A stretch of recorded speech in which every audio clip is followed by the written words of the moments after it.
So we had a new HarrisX poll that came out on Medicare for All, and I think this is great news because we now see that we are winning the healthcare debate. We are winning down the line when you look at Democrats and independents, but in Medicare for All, it's particularly interesting because according to this poll, now 68% of independents now support Medicare for All. 88% of Democrats support Medicare for All. So about 90% of the party base support Medicare for All. 46% of Republicans support Medicare for All. And these numbers are huge to me because I was looking at Medicare for All polling in the fall and I was really concerned because you actually saw Medicare for All numbers take a dip compared to how it was in the previous years. 'Cause I think the main reason that was because you had a lot of centrist candidates, but most importantly, you had the corporate media who was running anti-Medicare for all ads in the middle of the debate, who was doing anti-Medicare for all framing. Because that's another important point when you look at these polls. When they poll these questions, they constantly ask, "Will you support our government take over healthcare?" And that's actually a right-wing framing of the question. It's not government take over healthcare. I wish it was. It's not the NHS. The NHS was a government is the government taking over healthcare because the hospitals nurses and doctors are government workers. Medicare for all is the compromise. That's where we pretty much getting rid of deductibles and copays, and we pretty much taking over the private tax and replacing that with a public tax, which will save the average American family's money. And when I explain it to voters, that's how I explain it, and that's why I'm always able to get people who are not too far gone, centrist-minded voters. I even talked to some Republicans, the 46% that support Medicare for all. That's how I convert them. I talked about the economic argument and I talk about the moral argument. But when they poll the question, they constantly frame it in a right wing way. But you still see, despite that, the majority of Americans support Medicare for all now. And the reason why it got took down in the first place because you had these centrist candidates taking it, attacking it. But not only that, you have bad representatives for Medicare for all in a big field. What I mean by that, Elizabeth Warren didn't really believe Medicare for all. She never did. We had Kamala Harris, who never believed in Medicare for all. She was just opportunist. So, and when she was near front runner status, she was being pressed by Medicare for all. You had Elizabeth Warren; she was being pressed on Medicare for all, and they both was really bad at defending the policy. So Bernie Sanders, they wouldn't allow him to speak. And even when he was defending Medicare for all, when he did his attack comeback, they wouldn't give him a lot of time. Elizabeth Warren was thrust into the spotlight, and she melted down on Medicare for all. Both her and Kamala Harris really hurt, I think, public perception of Medicare for all. I think that's what they designed to do. There was progressive torpedoes in this election.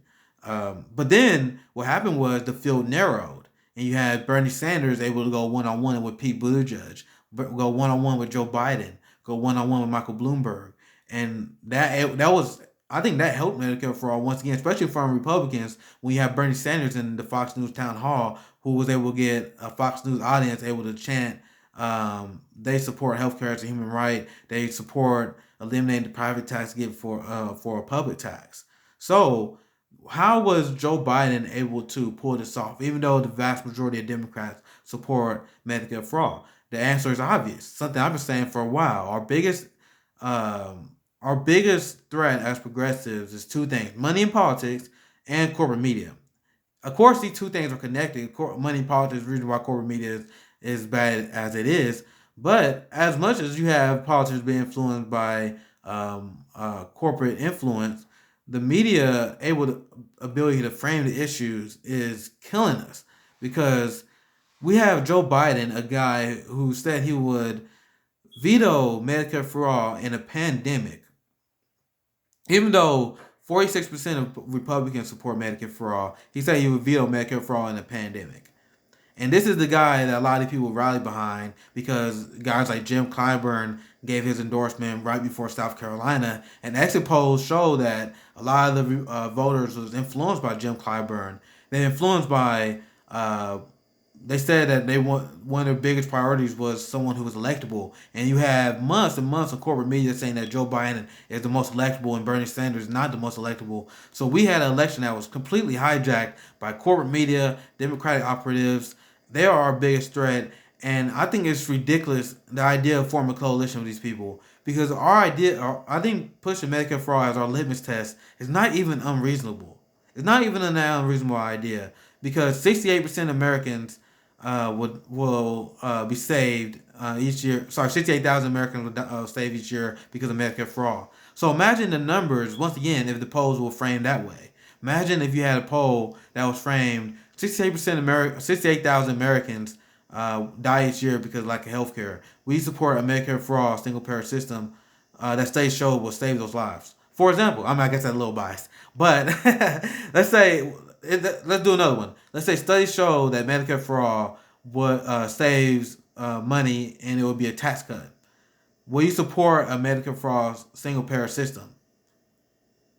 Imagine if you framed it that way. You had 90%, and I'm not. I mean, I guess it sounds biased, but it's facts. I'm not talking about. I'm not saying anything that's not true. I'm saying what the studies are saying. So you telling me Democrats are anti studies now? The anti science, the anti facts now. Right now we got a whole wing of the party where the alternative facts is Medicare for all will is unaffordable. And even in the article I'm gonna put below, they frame it said Joe Biden healthcare plan only costs $2 trillion. Bernie Sanders healthcare plan costs 32 trillion.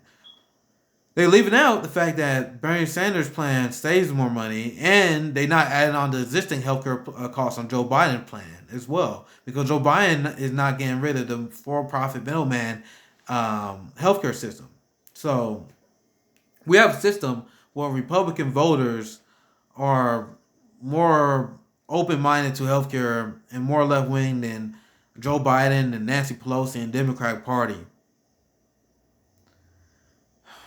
You had Joe Biden who said he would veto Medicare for all, and like I said, I don't think it's unreasonable for us to say that we won't support him. Joe Biden used his dead son to attack Medicare for all.